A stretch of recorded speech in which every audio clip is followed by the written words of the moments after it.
دا خو د سلیمان دی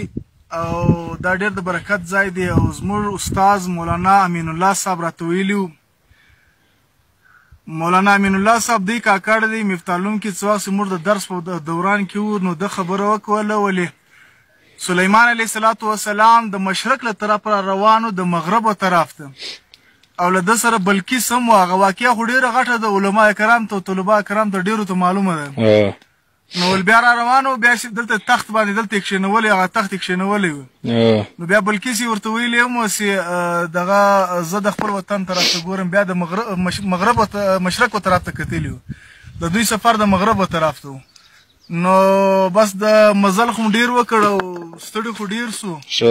خو الله جل جلاله دغه ارمان هم زموږ دلته پوره کړی او تقریبا شپږ اووه ګنټې سفر موږ دلته راوکړ او نورې خبرې به انشاءالله د قیس بابا پر قبر باندې انشاءالله وکړو. او قیس بابا قبر ته زه اصل کې د قیس بابا قبر ته راغلی یم او قیس بابا و څه ته ویل کېږي او د ده نوم څه دی او چا پر ایښی دی او دی څوک له کومه ځایه راغلی دی دغه تعریف هم مولوي صاحب راته وکړه. دا د هلته د ده پر قبر باندې سیکشن انشاءالله که د خدای خوښ و هلته به کوو انشاءالله. ټیک سید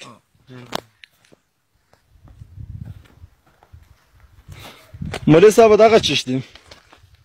دا مسجد دی. مسجد دی؟ دا تخت سلیمان دا مسجد دی. دا نومونه وینې چې لیکلي دلته دا نومونه چې لیکلي دا ګرد دا شنارونه پکې راوړل دا بس دا تخت سلیمان سر دی دا ټول دلته درته وګوره ځوان چرلس دغه نه دی دا ګرد هلته خو دغه دی نفلونه یې کړي دي او دا بس دا تخت سلیمان دغه سر دی دا مسجد دی او چونکې دلته خو لږ خلک راځي او ډېر په کم تعداد سره راځي او دلته خو لکه نور داسې بندوبست د مسجد نه کاږي دلته د مسجد بس دغه کناري د مسجد څخه زه بهر ولاړ یم او دلته بس دا نښترې دي او دغه دي دغه بس دا ټول دا تخت سلیمان سر چې کوم دی هغه دغه دی او موږ خو په دغه باندې راغلي زموږ غرض او مقصد خو هم دغه وی بس د الله نبي وی سلیمان علیه الصلاة والسلام ډېر اوچت پیغمبر وی په دنیا کې څلورو باچهانو پر ګرد دنیا باندې باچهي کړې ده په هغه کې یو سلیمان علیه السلام دی پر تمامه دنیا باچهي کړې ده او دی خو مسلمان په دې کې دوه مسلمان دي او دوه کافران دي او په دې کې مسلمانانو کې سلیمان علیه السلام پر تمامه دنیا باچهي کړې ده جنات د په حکم کې وه جنات چې کوم دي دا د په حکم کې وه او هوا د په حکم کې وه او دلته چې تخت راوړی دی هم دا په هوا باندې راوړی دی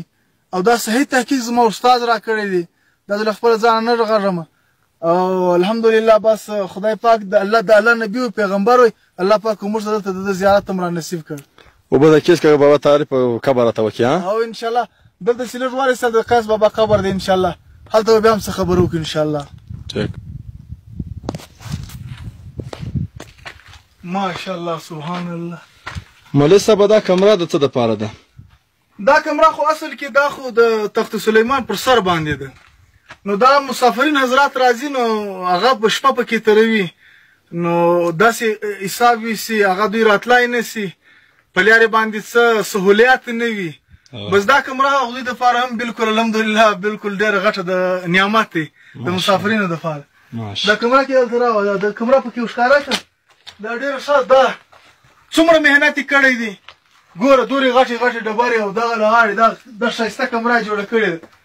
او دلته یو بله خبر هم ده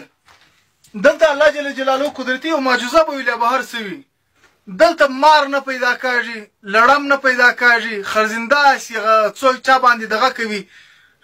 حمله کوي یعنې ضرر رسوي او د ریچ په باره کې اورېدلي دي هغه یږ چې دی هغه میلاویږي کله کله او دغه میلاویږي هغه زمریان او لوان شیان هم میلاویږي خو هغه چا د ضرر نه دی رسولی ماشاءالله هیرن نه دی هوسۍ دا هوسۍ دلته اوس ما ته ګړنګ کې هغه کوم مقامي سړی سوی ما ته وویل دا غرو کې دلته اوس په دې غارو باندې هوسۍ هیرن چې کومه ده هغه نه ننوتې دي دلته ښه ډېرې وي خو بس ډېر ښه ځای دی ولدره ښکار سره دوی بس غایبې سي هیرن هم میلاویږي پړانګ هم میلاویږي هر څه دلته میلاویږي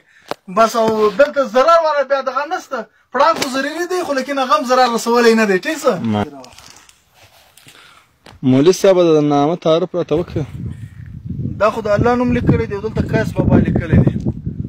او د قیس بابا دغه قبر دی ان شاء الله زیارت ته ورځو.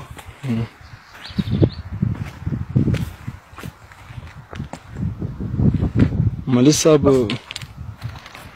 مداسې وته مولوي صاحب دا اوس دا موږ غره راغلي یو او دورې تکلیفونه هم کړي دورې ستړي هم کړي د دې یو مقصد دی یو معنا دا څه معنا د خدای موږ ته دغه وکړه دا خو موږ الحمدلله ډېر غټ سفر راوکړی او الله جل جلاله ښه په خیر خیریت سره راپوره کړي. زموږ د کلي خپلې غورلمې ځوانان چې وه 11 کسان موږ را روان سوي وو. دلته چې موږ راغلو موږ مقصد او غرض څه وایي زموږ مقصد او غرض دا وایي چې موږ تختیل سلیمان ته وخیازو او یو صحابي دی د صحابي قبر موږ زیارت وکړو. دا قیس بابا هلته چې نوم لیکلی دی دا قیس بابا نماژي د ده نوم عبدالرشید دی او د ده نوم چا ایښی دی د ده نوم محمد رسول الله ایښی دی. دا د ګردو پښتنو پلار دی بابا دی دا بابا یې په دغه بولي. د تاریخ کتابونه لیکي یو عالم ما ته خبره کوله ولې حضور پاک علیه الصلاة والسلام وده ته د بطحان لقب هم ورکړی. بطحان د کشتۍ و نس ته ویل کېږي. نو هغه په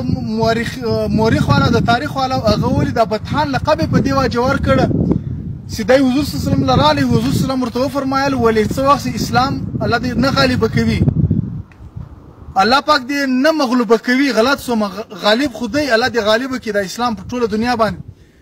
څه وخت په اسلام باندې شکست راځي یا څه کمای پر راځي ول بیا به هغه د پښتانه باندې پورته کوي. د اسلام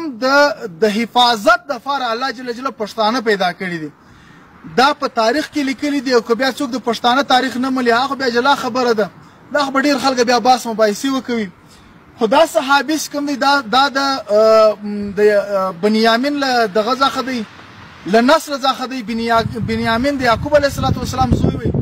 یعقوب علیه السلام د اسحاق علیه السلام زوی وي. دا په بني اسرائیلو کې دی او موږ چې زموږ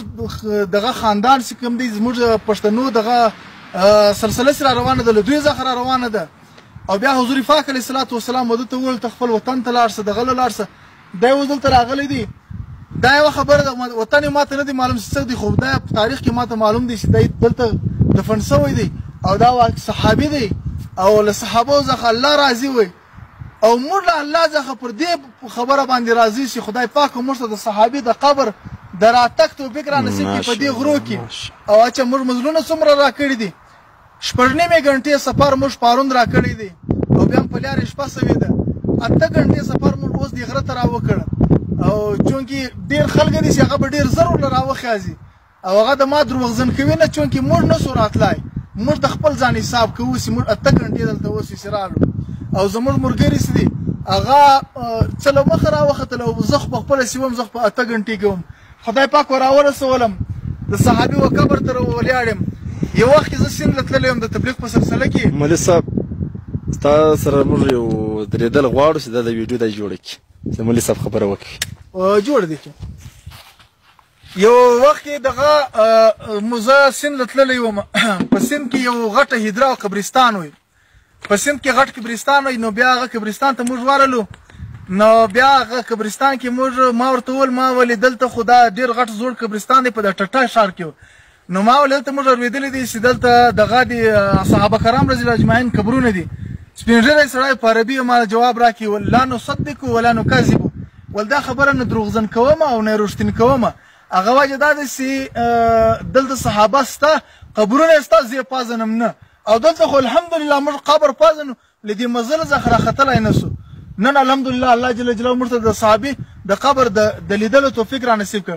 یو وخت اصحاب بابا زیارت زه تللی وم پېښور ته هلته صحابه دي او هغه تحقیق حسن جان رحمت الله علیه کړی دی او ډېر سخت تحقیق یې کړی دی. هلته هم صحابه دي 100 ګزه قبر یې جوړ کړی وی نو په دې کې ډېر صحابه شهیدان سوي دي د افغانستان له طرفه څخه خرک شوي دي پاکستان ته بیا یې دلته قبرونه وو بیا د اصحاب بابا زیارت نوم پرې ایښی دی هغه له زه ورغلی یم الحمدلله